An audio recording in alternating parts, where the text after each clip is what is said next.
मुख्यमंत्री देवेंद्र फडणवीस साहेब होते तेव्हा सुद्धा कर्जमाफी दिली होती.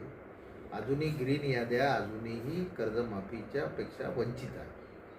कोणत्याही प्रकारची कर्जमाफी आता सांगितलं त्यांनी प्रोत्साहनपर जे शेतकरी ज्यांनी कर्ज भरलं त्यांना 50,000 रुपये प्रोत्साहनपर आम्ही देऊ.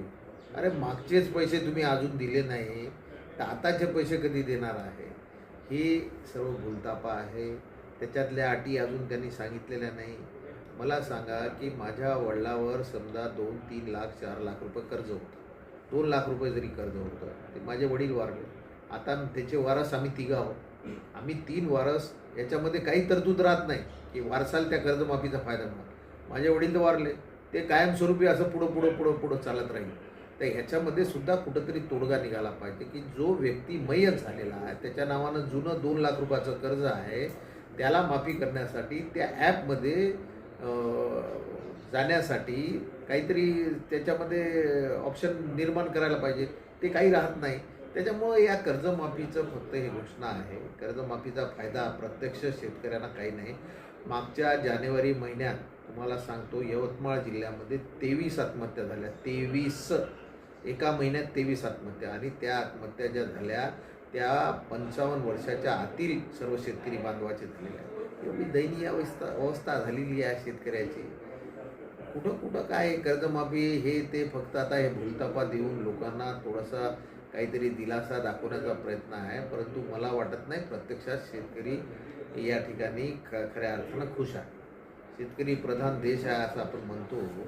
हे कृषी प्रधान देश आहे असं आपण म्हणतो. पण काय कृषीला कुठं काही किंमत राहिलेली नाही. सर्वसामान्य शेतकरी त्रास गेलेला आहे. सर्वसामान्य लोकांना न्याय नाही. आता हा देश कृषीप्रधान देश राहिला नाही. हा पुढारी प्रधान देश झालेला आहे. हा अधिकारी प्रधान देश झालेला आहे. हा व्यापारी प्रधान देश झालेला आहे. कृषीप्रधान देश हे म्हणण्यापुरतं फक्त वाक्य राहिलेलं आहे. प्रत्यक्षात कृषी क्षेत्रात कोणती भरीव वाढीव तरतूद नाही.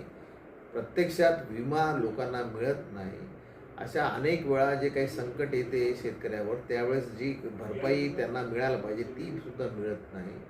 अशा अनेक संकटातून आमचा शेतकरी आहे. शेतकऱ्याची थट्टा लावलेली आहे तुम्ही. आणि हे काहीतरी दाखवण्यासाठी तुम्ही 2 लाख रुपयाचं कर्ज माफ केलं, हे केलं ते केलं. महाराष्ट्र डबघाईस आलेला आहे. कर्जाचा डोंगर उभा झालेला आहे. व्याजापोटीचे पैसे देणं नाही. 70% कपात चालवलेली आहे. एवढी दयनीय परिस्थिती असताना कुठून काय शेतकऱ्याचे कर्जमाफी ह्या सर्व गोष्टी करून राहिले. हे भूलथाप आहे.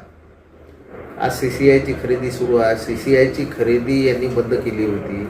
या CCIची खरेदी चालू करण्यासाठी डेट वाढवून घेण्यासाठी आम्ही जंग पछाडली.